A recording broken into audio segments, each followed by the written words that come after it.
کہ تمام اذکار کرنے کے باوجود بھی جادوگر یا جنات کا زور مریض پر چل جاتا ہے۔ یوٹیوب پر ایک معالج جن کا دعویٰ ہے کہ جب تک جنات انسان کے جسم کے اندر داخل رہتے ہیں، جب تک موجود ہوتے ہیں، تب تک ان کا زور ان کے اوپر چلتا رہتا ہے۔ کیا آپ کا بھی یہی خیال ہے؟ نہیں، میرا یہ خیال بالکل نہیں ہے، میرا خیال بالکل اس کے مختلف ہے، اس لیے کہ اس کا معنی یہ ہے کہ ہم نے مریض کو جادوگر کے حوالے کر دیا ہوا ہے، صحیح ہے؟ یعنی مریض، سبحان اللہ، ہمیں مریض کو جادوگر سے چھڑوانا ہے، اور وہ اثر، وہ جو جسم کے اندر ان الشیطان یجری کمجری الدم، وہ جو جسم کے اندر خون چل رہا ہے، دوڑ رہا ہے، بھاگ رہا ہے، وہ شیطان، اس کا معنی یہ ہے کہ آپ کو اگر 10 سال لگ جائیں اس مریض کے علاج پر، آپ اپنا علاج اپنی طرف کرتے رہیں گے، اور اس طرف سے جناب یہ ہوگا کہ وہ جادوگر اس مریض کے اوپر، یعنی وہ جادو کرتا رہے گا، اور اس کا معنی یہ ہوا کہ وہ بڑھتا رہے گا۔ تو اس طرح تو آپ ساری زندگی 60 سال 70 سال جتنی دیر زندگی آپ لگے رہیں گے۔ میرے بھائی یہ بالکل غلط فہمی ہے، اس کو دور کریں۔ آپ کا فوکس جادوگر کے معاملات کے اوپر ہونا ہی نہیں چاہیے۔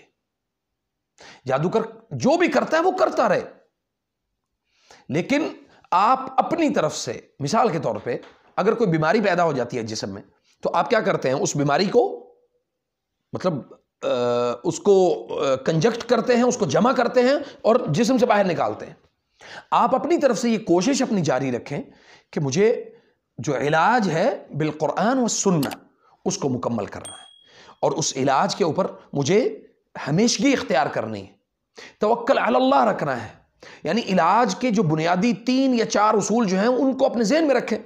پہلا اصول یہ ہے کہ علاج بالقرآن والسنہ، قرآن و سنت کے مطابق علاج ہو۔ دوسرا اس کا اصول یہ ہے کہ توکل علی اللہ، اللہ پر پورا بھروسہ ہو۔ الصبر علی الاذی، تکلیف کے اوپر صبر کرنا ہے، یعنی جو آپ کو تکلیف ملے اس پر صبر کرنا ہے۔ اور چوتھے نمبر پہ اس کا یہ ہے کہ آپ کو اس علاج پر ہمیشگی اختیار کرنی ہے۔ یعنی یہ نہیں کہ بھی آپ نے تھوڑا سا علاج قرآن سے کیا، تھوڑا سا سنت سے کیا، درمیان میں سکپ کر کے کسی عامل کے پاس چلے گئے، پھر وہاں سے واپس آئے۔ آپ خود اس چیز کے ذمہ دار ہوں گے کہ وہ مریض کا علاج جو ہے وہ مکمل ہو ہی نہیں پا رہا۔ ہمیں کرنا، ہم کیا مطلب ہمارے معاشرے میں روٹین میں کیا ہوتا ہے کہ ایک آدمی ہے، وہ بیمار ہوا، سب سے پہلے وہ کسی معالج کے پاس گیا۔ ابھی آج کا واقعہ ہے، ایک ہمارے دوست ہیں، وہ لاہور سے ہے، وہ انہوں نے کوئی بندہ نہیں چھوڑا تھا، کوئی فرد و بشر نہیں چھوڑا، بڑے بڑے معروف جو معالج ہیں اس فیلڈ کے، ان کے پاس گیا اور کیا کچھ نہیں کیا۔ وہ کہنے لگا جی میں جب بھی گیا تو انہوں نے ڈیمانڈ کی، میں نے وہ ڈیمانڈ پوری کی، اب میں جب آپ کے پاس آیا ہوں تو میرے پاس ڈیمانڈ، آپ کوئی ڈیمانڈ کریں گے میں آپ کی ڈیمانڈ نہیں پوری کر سکتا۔ میں نے کہا میری ایک ڈیمانڈ ہوگی، صرف ایک ڈیمانڈ۔ وہ کہتے ہیں وہ کیا؟ کوئی پیسے ویسے تو نہیں؟ میں نے کہا نہیں پیسے نہیں۔ کوئی صدقہ خیرات؟ میں نے کہا نہیں، علاج پر ہمیشگی، اور جب تک آپ کا ٹریٹمنٹ میرے پاس چل رہا ہے میں آپ کو کسی اور کے پاس ریفر نہیں کروں گا۔ سبحان اللہ، ایک معالج کا اتنا یقین مضبوط ہونا چاہیے کہ وہ کوئی علاج کر رہا ہے تو اللہ تعالیٰ سے وہ مطلب سوال کرے۔ وَإِذَا سَأَلْتَ فَاسْأَلِ اللَّهِ، جب بھی سوال کرو اللہ سے سوال کرو۔ کوئی معالج یا کوئی راقی یا کوئی دم کرنے والا، کوئی عامل یہ کیسے کہہ سکتا ہے؟ اس کے پاس یہ اختیار ہی نہیں ہے کہ بھئی میں جی اس کے پاس میرا علاج نہیں ہے، یعنی اس مریض کا علاج میرے پاس موجود ہی نہیں۔ آپ کو کس نے کہا ہے کہ بھئی آپ کسی بھی مریض کے اوپر یہ کہیں؟ آپ اس مریض کے علاج کی کوشش کریں، اس کو تلاش کریں، اس پر محنت کریں، اس کے علاج کے اوپر ریسرچ کریں، مشاورت کریں، مختلف جگہ سے مشاورت کرنے کے بعد بھی آپ کو علاج مل جاتا ہے۔ تو ہم یہ اس بات کے اوپر کبھی بھی ایسا کسی بھی مریض کو یا کسی بھی معالج کو یہ بات کبھی نہیں کرنی چاہیے کہ جس کی وجہ سے وہ اپنا ایمان اور عقیدے میں مزید اپنے آپ کو کمزور کر سکے۔ کہ دم کرنے کی وجہ سے راقی کے اوپر اس جادو کا اثر ہوتا ہے جو مریض کے اوپر ہوتا ہے۔ بسم اللہ الرحمن الرحیم، اللہم صلی وسلم علی نبینا محمد صلی اللہ علیہ وسلم۔ کہ ایک سعودی عرب کے ایک شیخ ہیں، انہوں نے ایک کتاب لکھی، ارق نفسک و اہلک بنفسک، یعنی کتاب لکھی انہوں نے، اس کتاب کا مقصد کیا ہے کہ ارق نفسک، سب سے پہلے خود کے نفس کو اللہ کے سپرد کرو، وہ اہلک، پھر اپنے گھر والوں کو، اپنے دوستوں کو، عزیز رشتہ داروں کو، جو آپ کے احباب ہیں، جاننے والے ہیں۔ سب سے پہلے آپ کو اپنے آپ کو اللہ کے سپرد کرنا ہے،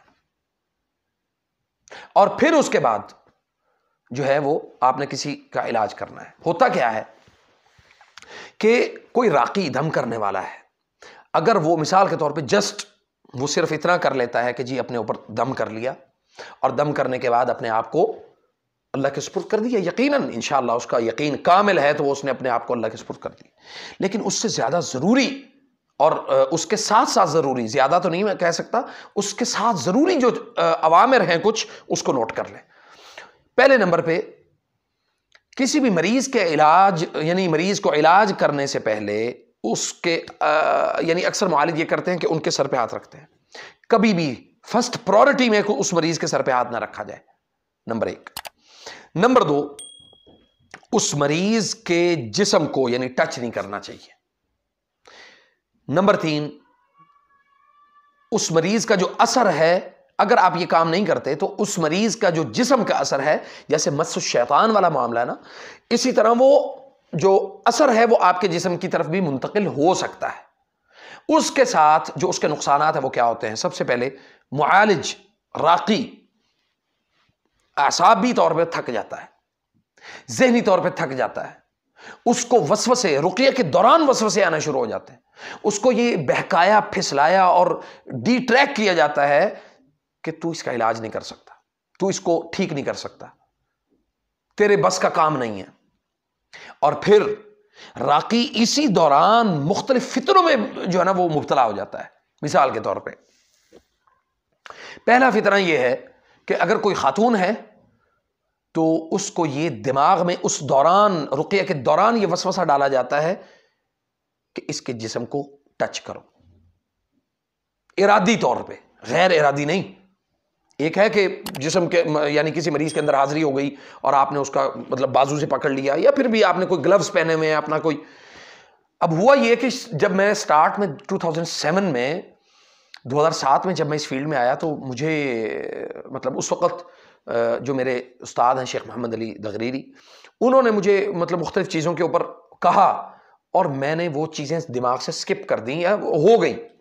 میں ادھر پاکستان آیا تو میں نے رقیہ شروع کیا، تو میں نے آتے ہی سر پہ ہاتھ رکھا اور جناب وہ دم شروع کیا اور ماتھے پہ ہاتھ رکھا اور رقیہ کر رہا ہوں۔ مجھے اندازہ نہیں تھا کہ میرے ساتھ کمنگ ڈیز میں کیا ہونے والا ہے۔ تو ہوا یہ کہ میرے ہاتھ اور پاؤں دونوں، ان کی اوپر والی سکن سخت ہو گئی، میرے ہاتھ بالکل اس طرح سے ہو گئے تھے اور میں ایسے کھول نہیں سکتا تھا، اس طرح ہو گئے مطلب میں کسی مریض کے سر پہ ہاتھ نہیں رکھ سکتا تھا، اور وہ اتنا جیسے میں کھولتا تھا میرے بلیڈنگ ہوتی تھی ہاتھ سے۔ اور پھر اس کے بعد مجھے بہت سارے لوگوں نے کہا جی آپ اس کا الرجی کا فلاں چیز کا ٹیسٹ کروائیں۔ ہاتھ پہ جو ہے نا وہ لگانا، یعنی جو لعاب تھا وہ لگاتا، اور ثم الحمدللہ کہ اللہ تعالیٰ نے آج میرے ہاتھ بالکل نارمل ہے، ٹھیک ہے۔ اس سے یعنی اس کے جو سائیڈ ایفیکٹس ہیں وہ بہت زیادہ راقی کے اوپر ضرور آتے ہیں، تعبان، یعنی جسم تھک جاتا ہے، جسم میں دردیں شروع ہو جاتی ہیں، سم ٹائم مریض کے اوپر رقیہ کرتے ہوئے راقی سو جاتے ہیں، خود سو جاتے ہیں جی، راقی خود سو جاتے ہیں اور ان کو اتنی گہری نیند آتی ہے۔ میرے ساتھ 2-3 مرتبہ ہوا، یہ اس لیے میں بتا رہا ہوں کہ یعنی اتنی شدت تھی، اس کا معنی ہے کہ اس کا اثر جو ہے وہ منتقل ہو رہا تھا ہماری طرف۔ تو اب بنیادی احتیاط کیا ہے، میں ساری چیزیں سمجھانے کے بعد اب یہ کر رہا ہوں۔ آپ کے پاس سرخ پھٹکڑی ہونی چاہیے، آپ کے پاس سرخ پھٹکڑی ہو، اس کو اپنے ہاتھ مطلب اپنے ہاتھ اس میں بھگو دیں، آپ کا یہ مسام سارے بند ہو جائیں۔ اس میں آپ عرق گلاب بھی ڈال لیں، اس میں آپ زمزم کا پانی بھی ڈال لیں، اس کے اوپر رقیہ بھی خود بھی کر لیں، اور تحسین النفس یعنی خود کو اللہ تعالیٰ کی حفاظت میں بھی دے دیں۔ اور اس کے ساتھ یہ ہے کہ اگر آپ کے پاس عود اصلی آپ کے پاس موجود ہے تو وہ بخور یعنی وہ اس پانی میں وہ بھی شامل کر لیں۔ یہ آپ کا 2-4 چیزوں کا ایک مرکب تیار ہو جائے گا، وہ آپ کے پاس اپنے پاس سپریئر کی صورت میں رکھیں، ٹھیک ہے۔ میں اب الحمدللہ میں جب رقیہ کے لیے ابھی آتا ہوں تو ابھی میں وہ جب صبح آؤں گا تو میں اپنے ہاتھوں کو اتنا اس کو میں وہ کر کے آؤں گا تاکہ مجھے گلوز نہ بھی پہننے پڑیں تو کوئی پرابلم نہیں۔ تو